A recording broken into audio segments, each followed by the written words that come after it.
my last year of high school, YouTube was a thing. A few queer couples on there, watching them like religiously, but would watch it at like 2 a.m. underneath my covers. Like the sound as low as possible. What's your story?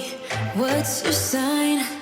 It's like we're twin flames in a different light. Would you mind introducing yourself? Sure. My name is Paisley. I'm 28. I grew up here in Edmonton, Alberta. So yeah, I work as a nurse in one of the hospitals here in the city. If you're comfortable telling me a little bit about your coming out story. Sure. I feel like every time I tell the story, I don't really know where to start. I guess I could start when I was younger.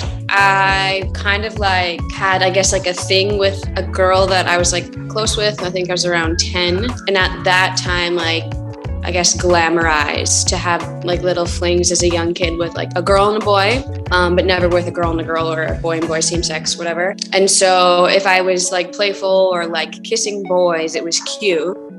So I didn't think at the time that it would be a problem with a girl, but yet in the back of my mind, we were quite secretive about it. We were doing what children do at that age, and we ended up getting caught by one of our friends. And so she told her mom, and then all three of us and our parents sat us at the table, and it was this big thing. And so we ended up lying about the situation, and then nothing ever happened again with that. Yeah, it was just such a negative reaction. I do remember that night feeling I really had disappointed my mom. I think I had this subconscious thought of just never ever do that again. And I mean, now looking back after that, there was many moments later where I thought I just really liked these girls that I was around, and it was just I wanted to be their friend and not more than that. After that incident, I didn't really pay attention to anything. I think there was always that curiosity, but I was always just trying to ignore it. And then I remember junior high, I was just so boy focused. I just wanted to get a boyfriend, even though I didn't actually like them. Yeah, I was I need a boyfriend. And it was crazy. And then I remember kissing a boy at that age, and I hated it. But then I was well, all the girls talk about it and they like it. So maybe eventually I'll get there. And then high school, it was just there was nothing. There was not really an attraction to anybody. I remember when girls would talk about guys, they would kind of have a checklist of things, I guess, of why they would or wouldn't like these guys. So I kind of made up my own. It was they had to look a certain way and play the same sport as me. And then I was yeah, sure. And I would kind of wonder to myself why I was so intrigued. And then I would just tell myself oh, I'm just an ally. I want to be a great supporter for the queer community. Yeah. I went on my first big trip to Asia with my best friend. So I think I was 23, 24. And I remember seeing this girl walk in, and I was stunned. And I was oh my God, she is so pretty. And I had, yeah, exactly. I had the biggest crush on her. And I remember texting a friend that was here in Canada while I was in Thailand. And I was just oh, I just need you to show a picture of this girl to you. I just think she's really pretty. Again, just totally ignoring it in such denial. That entire 6 weeks in Asia, this is so bad. Trying to find any guy I could kiss and potentially lose my virginity, because I was this is what I have to do to solidify that I'm straight. It happened. I made out with this guy our last night in Thailand, or I think it was in Bali. He was British. He met all of this criteria that I put in my head. I was this has to be perfect. And I hated every second of it. And I was talking to my friend that night, and she was why did you hate it? And I remember laying in bed with her and wanting to tell her hello, I think I'm gay. But it didn't happen. I was oh, I don't think I like making out. It's just not my thing. Then another year goes by, and then we plan another big trip to Europe. And then at that time, we were playing this card game, and it was what is one thing you haven't told the other person? Finally got the courage, and I was I think I like girls and boys. I couldn't even fully say I was a lesbian. I just wanted to say let me plant the seed, see what her reaction is to that statement. We finally came home in July, and then I think I fully came out to her in August. And then I eventually told my mom when I had my first relationship. But like, that's like my coming out story, I guess. That's so like wild though, that all of this happened on like this massive trip in Asia. Yeah. The setting, the scene, it really was right. Quite good. I came out to my mom in Bonnieville, not Bali, so definitely different. Okay, well, I came out to my mom here in Edmonton, but like I had my queer awakening in Bali, and it was very like scene from a movie. You see them and you're like stunned. Like that's kind of how it was. So many relatable points though. Like, I don't know if you grew up in a religious family, but I definitely did. All of these things of me being obsessed with this one friend or having these extra feelings. I didn't even read it as an option to be gay. The queer experience, it might not be the same for everybody, but there's definitely those universals. There's always like those key moments that happen throughout that timeline. It was weird for me because like one of my mom's friends would hang out with a lot of the times when I was younger. He was queer, he was a gay man. I think it was very confusing to me because it was like to their faces, she was very supportive. But then like when they weren't there, she would always have like these remarks to say. And I think another big moment was like after we had got caught, and then I was thinking of which junior high to go to. And my mom was like, oh, I could send you to an all-girls school, but I don't want you to turn out gay. So I'm not. And I was like, there's like many moments growing up where I was like, I don't know. Or you don't see representation. Like I say I would identify as like a femme lesbian, and like all you see are the butch, white lesbian. So there was like a lot of things that made it very hard to know. That was going to be like one of my questions that I asked you about actually. Did you find growing up in Alberta and Edmonton specifically, like did you have a lot of representation? I didn't.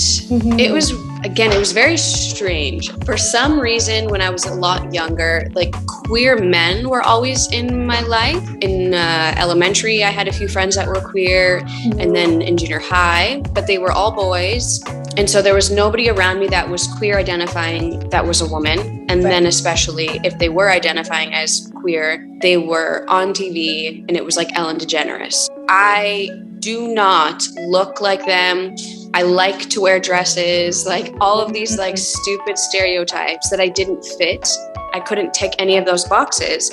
So I was like, I can't be. And the word lesbian, I hadn't heard of until maybe end of junior high into high school. Like whenever I would think of gay, it was only men. So I had a hard time understanding what label to place myself as when I was someone who was so curious at such a young age. So I don't think I really had much representation. I grew up in rural Alberta, 5,000 population town. I think there were 89 kids in my grad class for high school. Wow. Lethbridge felt like New York City after that. Representation, like it just was non-existent. I didn't know that gay people existed in the world. Even though I didn't know gay people as a young kid, I knew that it was bad from ideas and community. Ideas in the family. But in your email, and you've kind of touched on it here as well, you identify as African Canadian. So I kind of am in this like weird thing where like I am physically a Black woman. However, I have been born and raised here in Canada, and my mom moved here when she was 5. And so assimilation was a really huge thing. They came here when they were really young, and they did everything they could to make life for them easy. And so my mom really lost all of her culture. And I think I've never really had the conversation with my mom, but I don't think she really like feels that she has that cultural connection. I feel more white and Canadian than I do an African Canadian. Like I know I am a Black woman, but I don't feel like I have roots to tie myself to anything. I don't know anything of like my South African culture. I would say I am mostly Canadian. And so that didn't really affect me in terms of like cultural differences growing up and like me worrying about coming out to my mom in that sense, because everything was very, I guess, whitewashed in our household. Knowing all the negative things she would say about my one queer cousin, she would say negative things about them. And so I was worried what her comments would be about me. And so I think that's why it also took me a very long time to come out to her, but it had nothing to do with my culture at all. When you talk about feeling like cut off from your culture, I really relate to that. Like my mother is Filipino and my dad is Canadian. His kind of assumption was that when she married him and they had kids, that the kids would be raised as Canadian. He didn't want us to learn our language when we were young. He didn't see a point to it. He thought English was the way to go. I was really lucky that I was surrounded by a lot of my extended Filipino family growing up, but I still am missing those pieces culturally. And I'm really trying to identify with them and grab them now as an adult, because it's like this whole other part of me that's just been missing for so long. Yeah, 100%. And see, I don't relate to being like a biracial person, but I feel kind of like there's two parts of me. And because my mom isn't at all connected to that, I feel like there is that yearning. Within the last couple of years, anyone who is Black and of African descent, very intrigued with their culture and want to learn as much as I can. They might be from Ghana or Nigeria. It's still some sort of small tie that I can like look at and be like, we are kind of similar, because I've only really grown up with white people or people of other races. So yeah, I definitely understand like that weird self-identity crisis, I guess you could say. I think it really comes to a head in the 20s as you're an adult figuring yourself out, because you're trying to learn how you move through the world. I was raised to believe that I was white, but I would still have all of these experiences. Like, it still happened to me regardless of how I was supposed to be perceived. Exactly. It's not the same, of course, but it is something, as you were speaking, I was like, yeah, there are touchstones that I totally relate to in some ways. What would you say that there was a unique experience of coming into your identity and queerness in Alberta specifically? I had a hard time finding a, I guess, community of queer people. All of my friends are straight, and it's not that they're not supportive, but it's like, again, like that identity piece, they just don't fully get it.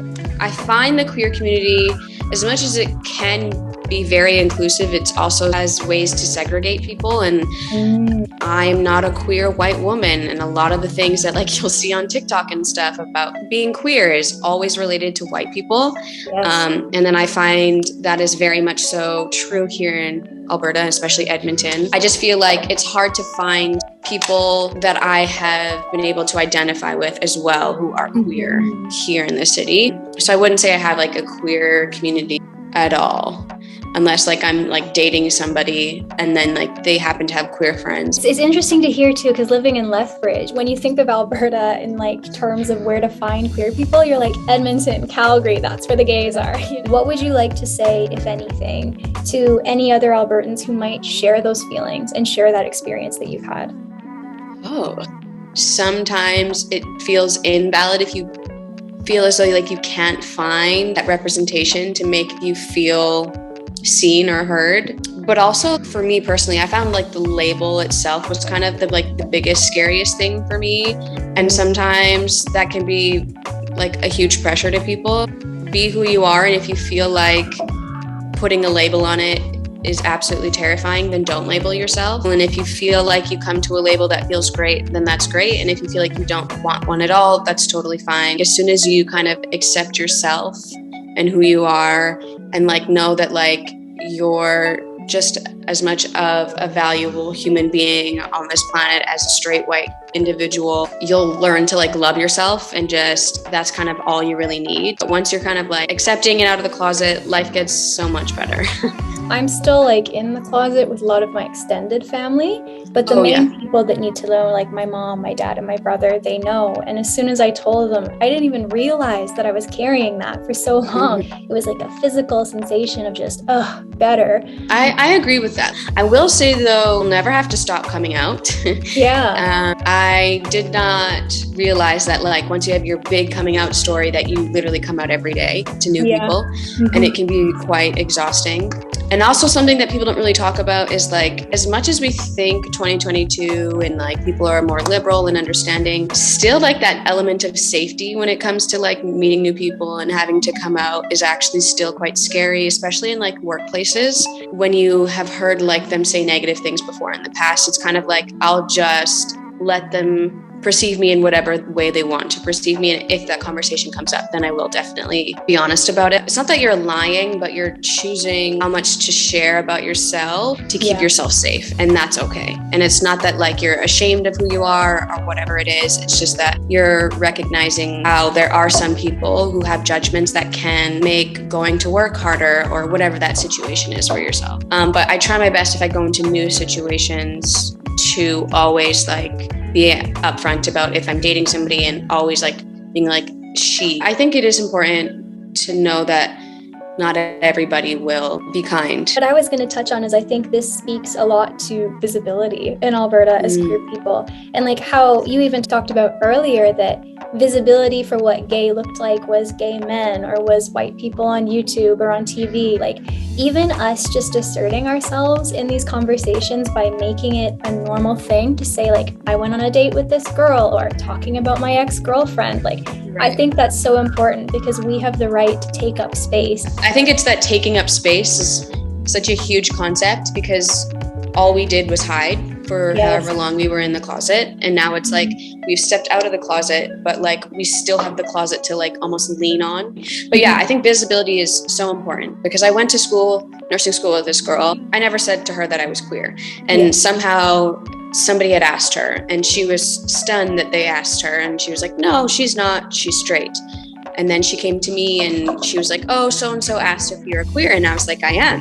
And she was shocked. And she was like, well, I didn't know. And going off of all the stereotypes of what she assumed queer to be. And then it like you're saying, like, it's just so important to be like, I am who I am and clothes don't make me gay. You know, the conversation of straight passing, like I definitely fall into that as well. But at the same time, if we really take it apart, it's like, what is straight passing? Because queerness does not have a prescribed sense of style or a way that it looks. It doesn't have a skin color. It doesn't have a clothing brand. I think even though there's definitely privilege with being straight passing in our society, it's also like, what does that really mean?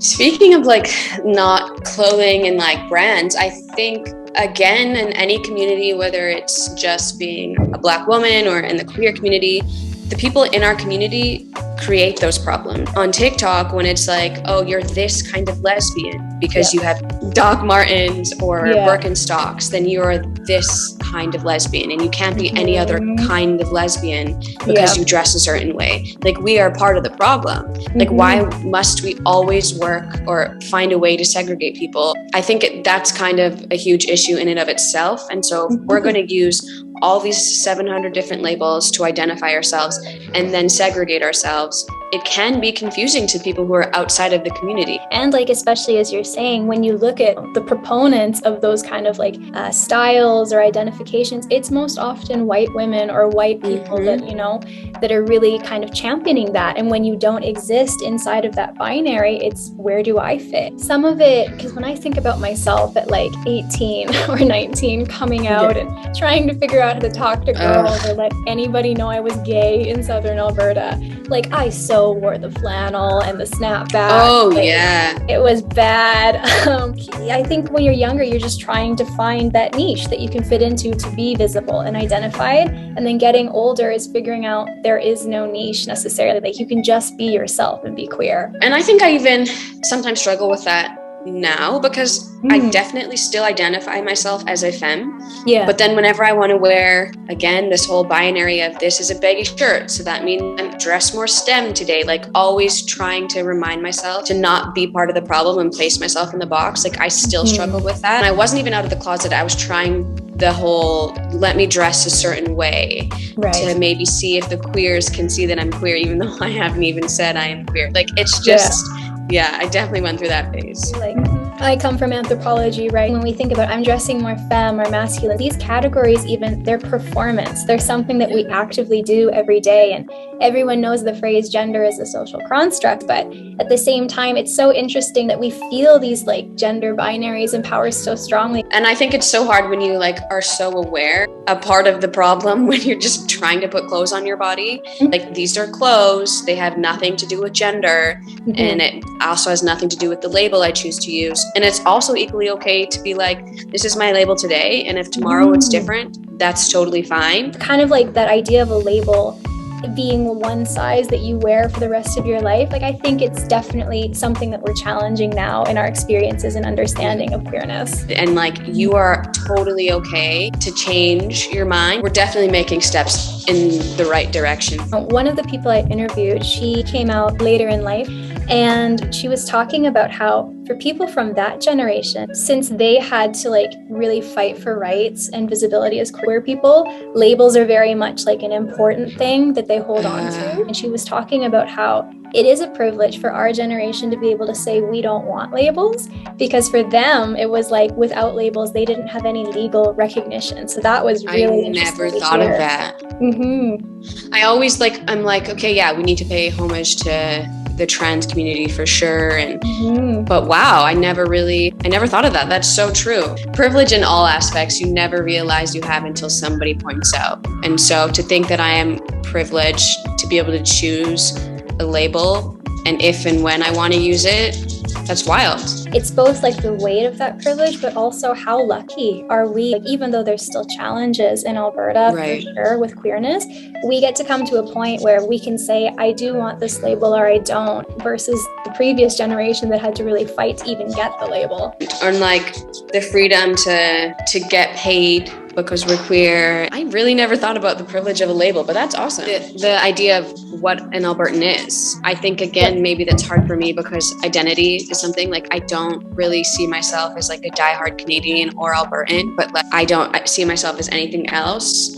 But when you really think of an Albertan, you don't usually think of somebody of color. And especially, I would never even my own brain think of a queer person either, which is wild as a queer identifying individual. Can I ask, like, how does that feel to like say that when you think of an Albertan, it doesn't seem like someone like you? I totally am aware that that's like really problematic. I'm so used to almost the whole not taking up space. Like I'm just so used to being like, I'm not somebody who could be visualized as an Albertan.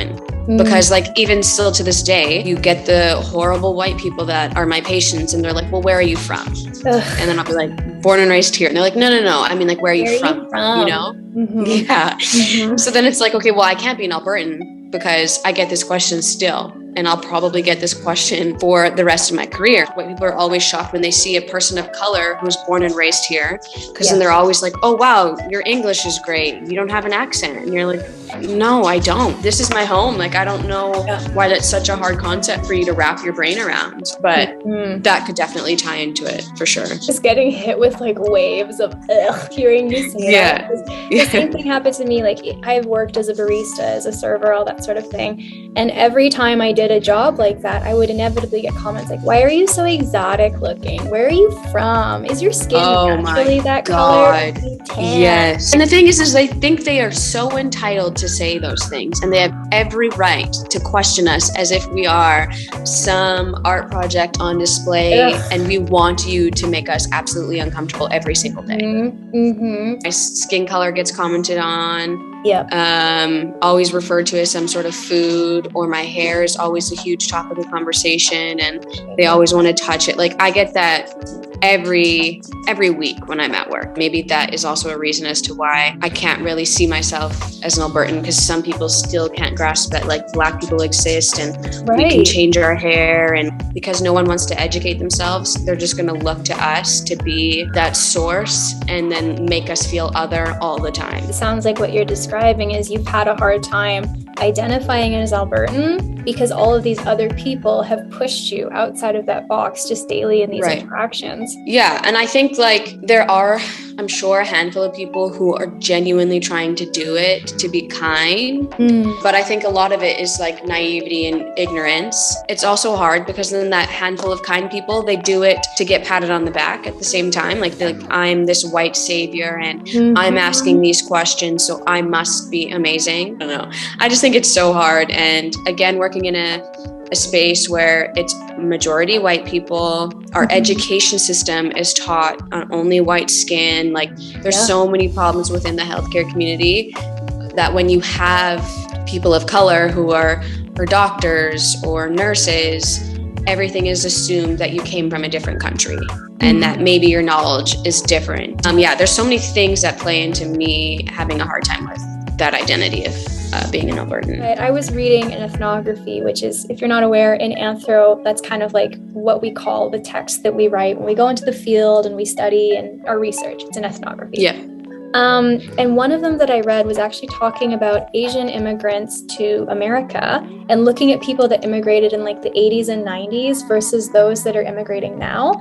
And it talked about how those that came before really had to assimilate 100%. They didn't teach their kids their language because they didn't want anything to kind of mark their children as others or un-American. But now people that are immigrating have more freedom to keep their culture than before. So it's interesting to see that generational gap. I can't imagine what it was like for my mom and her siblings and her parents to move here and know that like they were probably one of like the only Black people anyone has ever seen. So you already stand out because of your skin color. How dare you try to keep your culture? There's just like so many things that they had to deal with that made assimilating the safest and easiest option. So I 100% get it. But it is great to know that like that is definitely slowly changing. Oh yeah, I hope so. Because I don't know, for me, like being separate from my language particularly is very painful to not be able to speak to my mother in her own language. I hope the next generation, it's better for them and we can work on reclaiming what was taken from us. I agree. And I think, sadly, I wouldn't realize how much there was a part of me that I didn't understand. My grandparents, they moved back to South Africa, I think, when like my mom and her siblings were a bit older, and then they lived there for a little bit. They came back to visit us. My grandpa was shocked that I didn't know how to speak like certain things, like just like small bits of their language. But it was like he almost forgot that like he didn't really do that with my mom. I think he was kind of like, oh, there's so much of you and our history that you don't know. And in his short time being with us, he did like his best to like teach me. And I think that's kind of what like sparked the interest of like, oh my gosh, he's right. There is so many parts of me that I'm not aware of. That's beautiful that you had that with your grandfather. Kind of funny, my Lolo, that's grandfather in Tagalog. I kept trying to get my mom to teach me my language, but she'd always just start talking in English. I one day sat beside my Lolo in the summertime and he just started talking to me in Tagalog and was like making fun of me for not knowing how to say things, and it was really cute. But I didn't expect that he would be the ideal teacher out of everybody. Yeah, it's a crazy experience, and I think that was a great bonding moment. He's passed on, but it was definitely nice to have that brief moment with him for sure. But then it like almost created a wound that you didn't know was there, and you're like, oh damn it. Now I have to feel all these feelings that I didn't feel before. If you could go back in time and talk to your younger self, what would you say to her? That's heavy, especially like on the topic of like generational trauma, like all of that. I think like the whole valid feelings, like you are a valid human being and being curious is not problematic. Just chase that curiosity as a young kid and learn to love yourself and chase that curiosity. Men are dumb. Don't waste your time on them. Don't waste your time. And when you were talking about like boyfriends and checklists and trying to like make it work, like, oh my goodness, I just was laughing inwardly because I had 2 boyfriends in high school and I did not have any like real attraction or feeling towards them. And it was always like I would date people that I thought my dad would like because I was trying to like please my family and my parents. I did have the aspect of trying to please my mom, but my mom was just like very distracted with her own things. That just didn't work, and it was more of like everybody else's opinion of me. I'm the only girl that isn't dating a guy, like blah, blah, blah, blah. I must be unattractive. And then, of course, being like the token queer or Black woman in majority of the schools, like I'm just not their type. Like it's always me. I'm just like that Black girl. No one finds me attractive. And then it was like, okay, well, this one guy has found me attractive, so it just must be the perfect fit kind of thing. I was like on dating apps talking to guys, like in every date I would go on, like all I would want to talk about was the queer community, and like I wanted to see like if they were a great ally, and if they weren't then I couldn't date them. Like it was just so pathetic. So straight, very, very straight. I remember the last guy I went out with, I literally texted my dad and I was like, he's a farmer, you would like him, you know, like I don't like him, but you might. There should be like an entire movie based off of like all of these things that queer people say. Oh, I'm just an ally, or oh, I want her to be my best friend. No, honey, you're in love with her and you want to date her. How did you not know that you were just honestly? So I'm so distracted. Who is this? Okay, I'm sorry. This is my dog, Lily. Hi. Say hello. She's adorable. I was just like, I'm focusing.